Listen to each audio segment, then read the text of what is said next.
Hello friends, तो कैसे हैं आप लोग। आशा करता हूँ अच्छे ही होंगे। फ्रेंड्स, आज मैं स्टार्टिंग करने वाला हूँ अपने वीडियो की एक नई डेफिनेशन यानी कि इस चैप्टर की थ्योरी का हम एंड करने वाले हैं, यानी कि चैप्टर हमारा फिनिश होने वाला है। तो फ्रेंड्स, आज की इस वीडियो में कुछ मोस्ट इंपॉर्टेंट हमारी डेफिनेशंस रह गई हैं जो मैंने कहा था करा दूंगा। तो फ्रेंड्स, आज की वीडियो उन्हीं डेफिनेशंस के लिए, तो प्लीज़ वीडियो पूरी एंड तक देखना, क्योंकि इसमें जो डेफिनेशंस मैं कराने वाला हूँ वो मोस्ट इंपॉर्टेंट पार्ट है इस चैप्टर का। तो फ्रेंड्स, एक बार मैं बता देता हूँ हम क्या पढ़ चुके हैं और कौन सा चैप्टर क्या पढ़ रहे हैं। फ्रेंड्स, हम क्लास 10th की केमिस्ट्री का फर्स्ट चैप्टर पढ़ चुके हैं और पढ़ रहे हैं। उसका कुछ पार्ट्स हम पढ़ चुके हैं, उसमें हमने कई रिएक्शंस पढ़ ली और डेफिनेशंस भी पढ़ ली हैं। तो फ्रेंड्स, बची कुछ ही आज की डेफिनेशन हम पढ़ लेंगे। बस एक बार बता दूं कितना क्या पढ़ लिया हमने। रासायनिक अभिक्रिया, रासायनिक समीकरण, समीकरण के प्रकार और अभिक्रियाओं के प्रकार तो चल ही रहे हैं।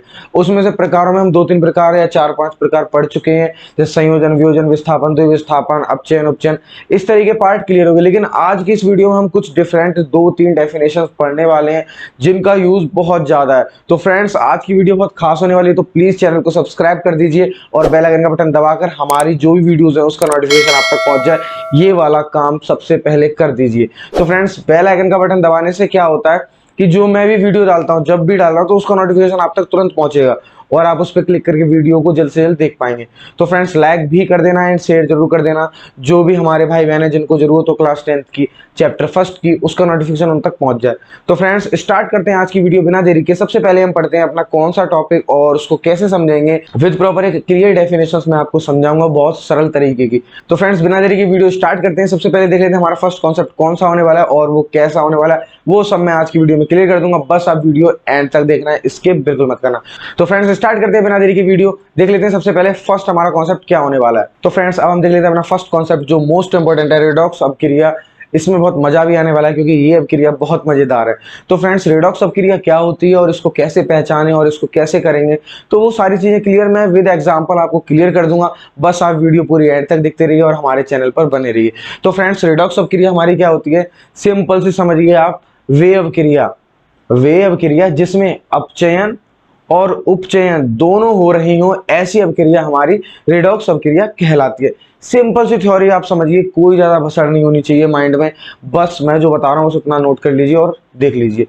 वे अभिक्रियाएं जिसमें अपचयन और उपचयन दोनों अभिक्रियाएं होती हैं, ऐसी अभिक्रिया हमारी कहलाती है रेडॉक्स अभिक्रिया। फ्रेंड्स, क्या होता है इसमें, दोनों चीजें, ऐसा तो है नहीं एक ही चीज हमेशा ऑक्सीजन का योग हो या हाइड्रोजन का योग हो या हाइड्रोजन की हानि हो ऑक्सीजन की हानि हो, ऐसा तो होता नहीं है। कभी कभार दोनों चीजें होती हैं, कभी कभार दोनों नहीं होती हैं। तो जिस जगह पे हमारी दोनों चीजें होती हैं वहां पर एक नाम दे दिया रेडॉक्स अभिक्रिया का, और वो अभिक्रिया हमारी रेडॉक्स अभिक्रिया कहलाती है। फ्रेंड्स, जहां पर हाइड्रोजन का योग होता है उसको तो हमने अपचयन में दे दिया, ठीक है भाई। ऑक्सीजन का होता है उसको उपचयन में दे दिया। जहां दोनों चीजें हो रही है वहां भी तो कुछ नाम देना पड़ेगा, क्योंकि वहां ना अपचयन होगा ना उपचयन होगा, तो क्या करना पड़ेगा, वहां पर हमें रेडॉक्स अभिक्रिया उसको कहेंगे। तो फ्रेंड्स, आपको ये बात समझ आ गई होगी। अब मैं थ्योरेटिकल इसको लिखा देता हूं और आप अपने नोट्स में उसको नोट कर लीजिए। तो फ्रेंड्स, क्या होती है रेडॉक्स अभिक्रिया हमारी, लिखा देता हूं। वे अभिक्रियाएं, वे अभिक्रियाएं, अभिक्रियाएं या वे अभिक्रिया जिसमें, वे अभिक्रिया जिसमें उपचयन, उपचयन का मतलब मालूम है, O2 ऑक्सीजन का ही होगा, उपचयन तथा अपचयन, अपचयन का मतलब हाइड्रोजन का योग, अपचयन। वे अभिक्रिया जिसमें उपचयन तथा अपचयन दोनों अभिक्रियाओं, दोनों अभिक्रियाएं होती हैं, अभिक्रिया होती हैं। ठीक है फ्रेंड्स, ये दोनों हो रही होंगी जिसमें, उसे क्या कहते हैं, उसे रेडॉक्स अभिक्रिया कहते हैं, रेडॉक्स अभिक्रिया, अभिक्रिया कहते हैं। फ्रेंड्स, आपको टेंशन लेने की बिल्कुल जरूरत नहीं है। आपके मैं चैप्टर्स बहुत धीरे धीरे और बहुत अच्छे तरीके से आपको समझाने वाला हूं, क्योंकि मैं वीडियो ही उन बच्चों के लिए लाता हूं जिनको थोड़ी प्रॉब्लम होती है समझने में। नहीं तो हर बच्चा ट्यूशन तो जाता ही है, लेकिन आप अगर ऑनलाइन यूट्यूब पर हमारी वीडियोस को देखेंगे तो आपको जो चीज़ वहाँ समझ में नहीं आ रही, क्योंकि वहाँ तो बहुत भसड़ जाती है, लेकिन यहाँ आप अकेले बैठ के हमारी वीडियो को देख सकते हैं और समझ सकते हैं, और हम आपके क्वेश्चन करने से पहले ही आपका सॉल्यूशन आपको दे देते हैं। तो फ्रेंड्स, हर चीज़ प्रॉपर हो रही है, बस आप वीडियोस पूरी देखते रहिए। सीनियरिटी से मैं डालता जा रहा हूँ चैप्टर फर्स्ट की वीडियो क्लास 10th की, 12th की भी मैं पढ़ाता हूँ, लेकिन अभी चैप्टर फर्स्ट हमारा चल रहा है केमिस्ट्री क्लास 10th का। तो आप उसको प्रॉपरली देखते रहिए। क्लास 10th के जितने भी स्टूडेंट हैं आपको जरूर समझ आएगा, और समझ आए तो प्लीज कमेंट सेक्शन में मुझसे कहिए। अगर आपको कोई प्रॉब्लम है तो, नहीं है तो लाइक तो करिए उसमें। तो फ्रेंड्स, क्या होगी रिडॉक्स हमारी, रिडॉक्स अवक्रिया हमारी क्या होगी, वे अवक्रिया जिसमें अपचयन तथा उपचयन दोनों अवक्रियाएं होती हैं, रिडॉक्स अवक्रिया कहलाती है। अब फ्रेंड्स, बात आती है सिंपल सा एक एग्जांपल इसका, जो बहुत ज्यादा इंपॉर्टेंट मैटर रहता है पूरी डेफिनेशन थ्योरी पर। तो फ्रेंड्स, देख लेते हैं इसका एग्जांपल, बस आप इसको एक बार नोट कर लीजिए। नोट कर लिया होगा आपने, स्क्रीनशॉट भी ले लिया होगा। अब देख लेते हैं इसका एग्जांपल, सिंपल सा एग्जाम्पल क्या होने वाला है इसका, बहुत मजेदार एग्जाम्पल हम ले लेते हैं। मान लीजिए हमने जिंक ऑक्साइड की रिएक्शन कार्बन से कराई, तो क्या होगा, देख लेते हैं क्या होगा। तो फ्रेंड्स, ले लेते हैं हम जिंक ऑक्साइड यानी कि ZnO, ठीक है। अब इसको किसके साथ रिएक्शन कराना है, हमने कार्बन ले लिया, ठीक है। जब रिएक्शन होगा तो क्या उत्पाद क्या बनेगा हमारा, तो उत्पाद बनेगा हमारा जिंक ऑक्साइड की हमने कार्बन से कराई, तो हमारा Zn यानी जिंक अलग हो जाएगा, प्लस कार्बन मोनोऑक्साइड बन जाएगा CO, ठीक है फ्रेंड्स। ये हमारा बन गया रिएक्शन। अब रिएक्शन को एक बार देख लेते हैं। जिंक ऑक्साइड की हमने जब कार्बन से रिएक्शन कराई तो ZnCO यानी कार्बन मोनोऑक्साइड बना, जिंक बना। लेकिन अब यहाँ पर दोनों चीजें कहाँ हो रही हैं, ये चीज मैं आपको बताता हूँ क्लियर तरीके से। देखिए दोनों चीजें कैसे मालूम पड़ेंगी आपको। यहाँ पर अभी ZnO है, ठीक है, और यहाँ पर Zn रह गया। तो फ्रेंड्स, यहाँ पे क्या हो रहा है, ऑक्सीजन की हानि हो रही है यहाँ पर, ठीक है। और जहां हानि होती है वो कौन सी अभिक्रिया कहलाती है, अपचयन अभिक्रिया। ऑक्सीजन की हानि हो या फिर हाइड्रोजन का योग हो, समझ रहे हो। तो यहाँ पर हाइड्रोजन का योग नहीं हो रहा लेकिन ऑक्सीजन की हानि तो हो रही है, तो इससे आप समझ रहे होगे कि हाँ यहाँ पर हमारी अपचयन अभिक्रिया हो रही है, ठीक है। अब कार्बन है यहाँ पर, आपको दिख रहा होगा, ठीक है। अब कार्बन यहाँ पर है और यहाँ पर क्या हो गया, CO, यानी ऑक्सीजन हमारा जुड़ रहा है, तो यहाँ पर हमारा क्या हो गया, ऑक्सीजन का योग। तो फ्रेंड्स, इससे क्लियर हो रहा होगा, यहाँ पर दोनों रिएक्शन हो रही हैं। यहाँ पर हमारा ऑक्सीजन की हानि भी हो रही है और ऑक्सीजन का योग हो रहा है, और ये दोनों प्रॉपर्टीज हमारी डेफिनेशंस में है। वे अभिक्रिया जिसमें उपचयन अपचयन दोनों होती है, रिडॉक्स अभिक्रिया कहलाती है। उपचयन में ऑक्सीजन का योग होता है, हो रहा है भाई। अपचयन में ऑक्सीजन की हानि होती है, हो रही है। तो ये चीजें क्लियर हो गई होंगी आपको। दोनों डेफिनेशन मैंने बहुत अच्छे तरीके से समझाई दी। अगर वो वीडियो देखनी है तो मेरे डिस्क्रिप्शन बॉक्स पे जाके उस लिंक पे क्लिक करके मेरी वो वीडियो भी आप देख सकते हैं। इसके बैक की सारी वीडियो देख लीजिए, जिससे आपको ये चैप्टर बिल्कुल क्लियर तरीके से समझ आया। तो फ्रेंड्स, क्या करना है, हमको कुछ नहीं करना, सिंपल से इसका आप स्क्रीनशॉट ले लीजिए और इस एग्जांपल को नोट कर लीजिए। वे अभिक्रिया जिसमें अपचयन उपचयन दोनों अभिक्रियाएं होती हैं, रिडॉक्स अभिक्रिया कहलाती है। एग्जांपल, जिंक ऑक्साइड की कार्बन के साथ हमने रिएक्शन कराई तो जिंक अलग हो गया, प्लस में कार्बन मोनोऑक्साइड CO बन चुका है, और यहाँ पर हमें दिख भी रहा है ऑक्सीजन की हानि, ऑक्सीजन का योग। तो फ्रेंड्स, इस तरीके से आपको ये डेफिनेशन समझ आ ही गई होगी, क्योंकि समझाने में मैंने कोई कसर नहीं छोड़ी। तो फ्रेंड्स, ये डेफिनेशन क्लियर होगी। अब देख लेते हैं अपनी नेक्स्ट डेफिनेशन, वो कौन सी होने वाली, बहुत मजेदार होने वाली है। तो प्लीज वीडियो पूरी एंड तक देखना और इसके बिल्कुल मत करना। तो फ्रेंड्स, देख लेते हैं अपनी नेक्स्ट डेफिनेशन, ऊष्माक्षेपी अभिक्रिया। ये अभिक्रिया मोस्ट इंपॉर्टेंट है, क्योंकि हमें पूरी क्लास 10th और 12th 11th सब में ये देखना होता है किस में रिएक्शन में ऊर्जा या ऊष्मा निकल रही है या नहीं निकल रही। तो फ्रेंड्स, वो इस अभिक्रिया से ही हमको समझ आएगा। ऊष्माक्षेपी का ही मतलब होता है ऊष्मा का निकलना या ऊष्मा का उत्पन्न होना उत्पाद के साथ में। यानी कि जब कोई हम रिएक्शन कराते हैं तो उत्पाद के साथ साथ हमारी अगर कोई ऊष्मा या ऊर्जा निकलती है तो ऐसी अभिक्रिया हमारी ऊष्माक्षेपी अभिक्रिया के अंतर्गत आती है। तो फ्रेंड्स, आपको ये चीज मालूम होनी चाहिए, और इसका यूज इसलिए ज्यादा होता है क्योंकि हम हर रिएक्शन में ऊष्मा का मालूम होना बहुत जरूरी होता है। क्योंकि कभी भी एग्जाम्पल में पूछ रहे एक ऐसी रिएक्शन दो जिसमें ऊष्मा निकल रही है, या एक ऐसी रिएक्शन दो जिसमें ऊष्मा का अवशोषण हो रहा है। तो फ्रेंड्स, इस तरीके से ये दोनों डेफिनेशन क्लियर होने वाली है। अभी ऊष्माक्षेपी पढ़ेंगे, फिर ऊष्माशोषी पढ़ेंगे। तो अभी देख लेते हैं ऊष्माक्षेपी क्या है। वे अभिक्रिया जिसमें हमारा उत्पाद के साथ साथ हमारी कोई ऊष्मा उत्पन्न हो या कोई गैस निकले, ऐसी अभिक्रिया हमारी क्या कहलाती है, ऊष्माक्षेपी अभिक्रिया कहलाती है। तो फ्रेंड्स, आपको ये चीज समझ आ गई होगी। अब थ्योरी को मैं इसको लिखा के एक एग्जांपल के थ्रू पूरा कॉन्सेप्ट समझा दूंगा। तो फ्रेंड्स, देख लेते हैं हमारी ऊष्माक्षेपी अभिक्रिया कौन सी होती है। वे अभिक्रिया वे अभिक्रिया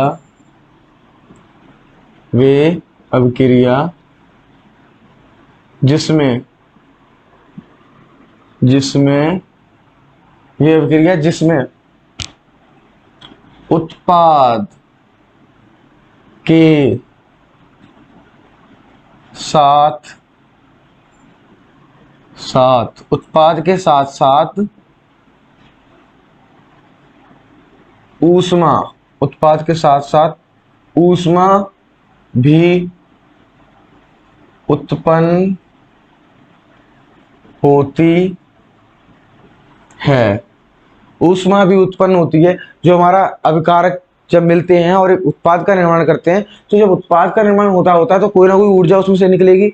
मान लीजिए दो चीजों को मैं रगड़ूं तो उसमें ऊर्जा भी तो उत्पन्न हो रही है। तो उस तरीके से जब उत्पादों का अपने आप में रिएक्शन होता है तो जो उत्पाद तो बनता है।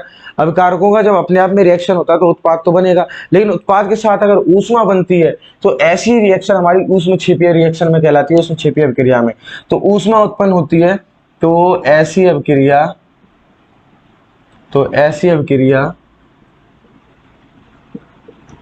अभिक्रिया ऊष्मक्षेपी अभिक्रिया कहलाती है, या ऊष्मक्षेपी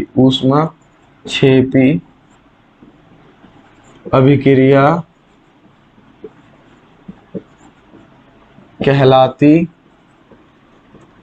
कहलाती है।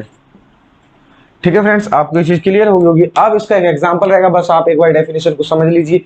वे अभिक्रिया जिसमें हमारी उत्पाद के साथ साथ, उत्पाद क्या होता है, अभिकारक क्या होता है, उत्पाद क्या होता है, उसकी वीडियो भी अगर आपको देखनी है तो मेरे डिस्क्रिप्शन बॉक्स पे जाके उस लिंक पे क्लिक करके आप वो वीडियो भी पूरी देख लीजिए, क्योंकि ये छोटी छोटी डेफिनेशन मालूम होगी तभी तो आप एक बड़ी डेफिनेशन को समझ पाएंगे। अगर आपको उत्पाद और अभिकारक का ही मीन्स नहीं मालूम तो आप कैसे इसको समझेंगे, क्योंकि उत्पाद भी तो डिपेंड है ये डेफिनेशन। वे अभिक्रिया जिसमें उत्पाद क्या होता है, उत्पाद तो मालूम ही नहीं है। और अगर उत्पाद आपको मालूम है तो उत्पाद के साथ साथ, भाई उत्पाद क्या है मुझे मालूम है, उत्पाद के साथ जो बने ऊष्मा, ऐसी ऊष्मा छिपी अभिक्रिया रहती है। वो वीडियो देखनी है तो मैं डिस्क्रिप्शन बॉक्स में उसका लिंक दिया, आप उस पर क्लिक करके वो वीडियो देख सकते हैं। तो फ्रेंड्स, उस उत्पाद के साथ जो हमारी ऊष्मा बनती है, ऐसी अभिक्रिया हमारी क्या कहलाती है, ऊष्मक्षेपी अभिक्रिया कहलाती है। तो फ्रेंड्स, डेफिनेशन आपको समझ आई होगी। अब देख लेते हैं इसका एक सिंपल सा एग्जाम्पल बहुत मजेदार होने वाला है। तो फ्रेंड्स, एग्जाम्पल इसका होने वाला बहुत मजेदार एग्जाम्पल हो गया। मान लीजिए हमने ले लिया मैथेन CH4 हमारा मैथेन होता है और इसकी रिएक्शन हमने मान लीजिए O2 से करा दी। तो मैथेन की रिएक्शन हम O2 से कराएंगे तो क्या बनेगा, जो भी बनेगा अभी मैं आपके सामने लिख दूंगा। तो फ्रेंड्स, CH4 की रिएक्शन O2 से कराई तो हमारा सबसे पहले तो बन जाएगा ये CO2, कार्बन डाइऑक्साइड। ठीक है फ्रेंड्स, CO2 बनेगा और साथ में हमारा H2O भी बनेगा और इधर बनेगी हमारी ऊष्मा।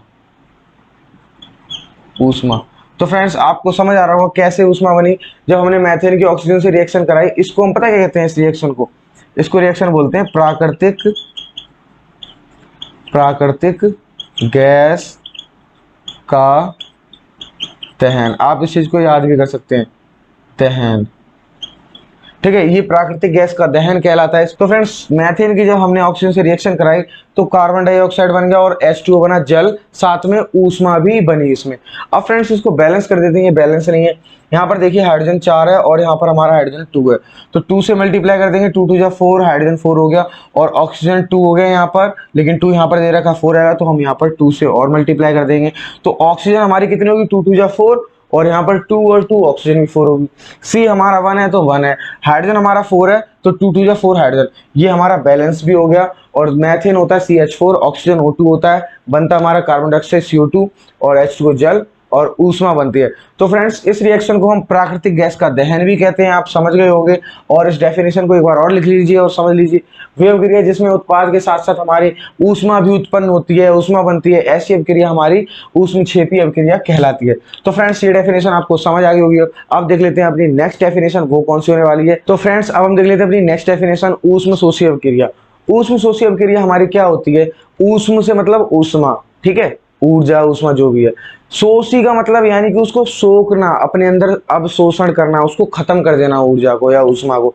तो फ्रेंड्स, ऊष्म शोषी अभिक्रिया वे अभिक्रिया होती है जिसमें ऊर्जा का अवशोषण हो जाता है, यानी कि ऊर्जा खत्म हो जाती है।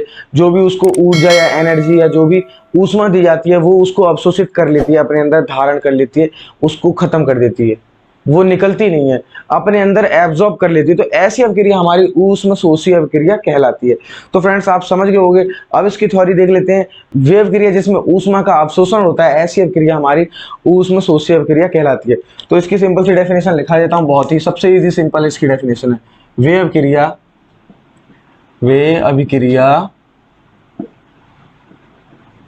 अभिक्रिया जिसमें जिसमें ऊष्मा का अवशोषण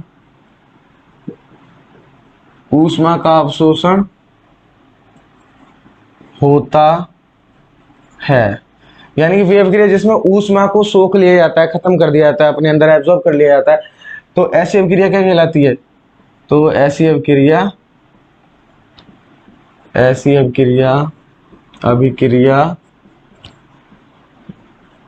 ऊष्मा शोषी अभिक्रिया कहलाती है। ऊष्मा शोषी अभिक्रिया कहलाती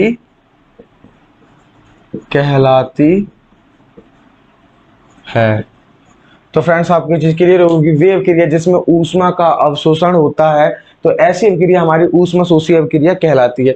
मैं कई बार आपको बता चुका हूं, ऊष्मा शोषी, सोखना, ऊष्मा को अपने अंदर एब्जॉर्ब करना, खत्म करना, ऊष्मा शोषी अभिक्रिया कहलाती है। अभी वो सारी चीजें क्लियर हो जाएंगी, बस आप इसका एग्जाम्पल देखने की देर है। एग्जाम्पल समझाते ही पूरी डेफिनेशन भी समझ आएगी और थ्योरी भी समझ आएगी। तो फ्रेंड्स आप इसको नोट कर सकते हैं। तो फ्रेंड्स डेफिनेशन आपने नोट कर ली होगी। अब देख लेते हैं इसका सिंपल सा एग्जांपल, जो बहुत ही इजी और अच्छा एग्जांपल है। इसका एग्जांपल क्या है हमारा, जब हम सिल्वर क्लोराइड AgCl की रिएक्शन कराते हैं, किसकी उपस्थिति में कराते हैं? सूर्य के प्रकाश की उपस्थिति में। यानी सूर्य के प्रकाश की उपस्थिति में। ठीक है फ्रेंड्स, इसकी रिएक्शन हम कराते हैं धूप में या सूर्य के प्रकाश की उपस्थिति में, सिल्वर क्लोराइड AgCl। तो हमारा क्या बनता है फ्रेंड्स? सिंपल सा बनता है हमारा Cl2 प्लस Ag। क्लोरीन अलग हो गया, सिल्वर अलग हो गया। अभी क्या था? सिल्वर क्लोराइड, अब रह गया क्लोरीन सिल्वर। तो फ्रेंड्स अब इसको एक बार देख लेते हैं। बैलेंस है, Cl2 है तो यहाँ पर 2 लगा देंगे, बट यहाँ पर Ag2 हो गया तो यहाँ पर 2 लगा देंगे। तो 2AgCl2 बन चुका है हमारा, बैलेंस भी है, आप इसको देख सकते हैं। जब सिल्वर क्लोराइड की रिएक्शन हमने सूर्य के प्रकाश की उपस्थिति में कराई, यानी कि इसमें हमने ये ऊष्मा ही तो ली है, ये हमारी ऊष्मा ऊर्जा ही तो है। सूर्य का प्रकाश अपने आप में एक ऊष्मा ऊर्जा ही तो है, तो हमने इसको लिया, लेकिन यहाँ पर ये चीज खत्म हो गई। सूर्य का प्रकाश यानी कोई ऊर्जा बनी नहीं, निकली नहीं, तो हमारा सिल्वर क्लोराइड से बन गया Cl2Ag। ठीक है फ्रेंड्स, तो AgCl से हमारा बन गया Cl2 और Ag। अब बैलेंस हमने Cl2 यहाँ पर बनाया तो 2 लगा दिया, लेकिन यहाँ पर Ag2 हो गया तो 2 के Ag के आगे भी 2 लगा दिया, ये बैलेंस भी हो गया। तो फ्रेंड्स यही हमारी ऊष्मा शोषी का एक एग्जाम्पल है, जिसमें हमारा ऊष्मा का अवशोषण हो रहा है, आपको दिख रहा होगा। तो फ्रेंड्स आपको ये डेफिनेशन समझ आ गई होगी, थ्योरी भी समझ आ गई होगी, और मैंने एग्जांपल के थ्रू पूरा क्लियर ही कर दिया है। जब सिल्वर क्लोराइड की रिएक्शन सूर्य के प्रकाश में कराते हैं तो Cl2 और Ag बनता है। Ag हमारा सिल्वर है, क्लोरीन बन गया, लेकिन बैलेंस नहीं है तो इसका बैलेंस भी कर दिया हमने। अब यहाँ जो सूर्य का प्रकाश ऊष्मा है उसको तो इसने खा लिया ना, अवशोषित कर लिया। तो फ्रेंड्स इसी प्रकार हमारी ये डेफिनेशन समझ आ गए होंगे आप। तो फ्रेंड्स इसी प्रकार हमारी ये डेफिनेशन पूरी होती है। मैंने आपको क्लियर कर दी ये डेफिनेशन, अब आपको समझने में कोई भी प्रॉब्लम नहीं आई होगी। तो किस तरीके से मैंने आपको थ्योरी को लिखाया, समझाया और एग्जाम्पल के थ्रू भी समझाया। तो फ्रेंड्स आज की वीडियो में मैं इतना ही रखने वाला हूँ। अब अगर कुछ एग्जाम्पल या कुछ क्वेश्चंस रह गए वो मैं नेक्स्ट वीडियो में कराऊंगा, उसमें चैप्टर हम फुली खत्म कर देंगे। आज की वीडियो में खत्म नहीं हो पाया, कोई बात नहीं, लेकिन नेक्स्ट वीडियो में हम पूरा चैप्टर फिनिश कर देंगे। बस आप हमारे साथ बने रहिए। तो फ्रेंड्स आप इस चीज का स्क्रीनशॉट ले सकते हैं, और लास्ट में मैं बस आपको एक बार रिकॉल करा देता हूँ पूरा क्या क्या पढ़ाया। तो फ्रेंड्स मैंने सबसे पहले आपको पढ़ाया था रेडॉक्स अपक्रिया। फ्रेंड्स रेडॉक्स अपक्रिया हमारी वो अपक्रिया कहलाती है जिसमें उपचयन अपचयन दोनों होते हैं, ऐसी अपक्रिया रेडॉक्स अपक्रिया कहलाती है। ठीक है फ्रेंड्स, उसका एग्जाम्पल आप वीडियो को रुक के देख लेना, आपको सब समझ आएगा। रेडॉक्स अपक्रिया समझ गए होगे। उसके बाद हमने देखी ऊष्मा शोषी अपक्रिया, ऊष्मा क्षेपी अपक्रिया। ऊष्मा शोषी तो आपके सामने है, ऊष्मा क्षेपी में क्या था? ऊष्मा का निर्माण होना उत्पाद के साथ साथ, यानी कि जब हम वे अपक्रिया जिसमें हम रिएक्शन कराते हैं तो उत्पाद जब बनता है उसके साथ साथ में ऊष्मा का भी बनना हमारा ऊष्मा क्षेपी अपक्रिया कहलाती है। ऊष्मा शोषी क्या होती है? जब रिएक्शन कराते हैं, अपक्रिया कराते हैं, तो ऊष्मा का अवशोषण हो जाता है, उसमें ऊष्मा को खा लिया जाता है, गायब कर दिया जाता है। तो ऐसी अपक्रिया हमारी ऊष्मा शोषी अपक्रिया कहलाती है। एग्जाम्पल आप देख सकते हैं, AgCl यानी सिल्वर क्लोराइड की रिएक्शन सूर्य के प्रकाश में की, तो सूर्य का प्रकाश इसने खा के क्लोरीन बना दिया, सिल्वर बना दिया, बैलेंस मैंने आपको कर दिया है। तो फ्रेंड्स इस तरीके से सारी डेफिनेशंस मैंने आपको क्लियर करा दी लास्ट में। अब मैं चलता हूं फ्रेंड्स, आज की वीडियो के लिए इतना ही। घर पर रहिए, स्वस्थ रहिए, व्यस्त रहिए, मस्त रहिए। Thank you friends.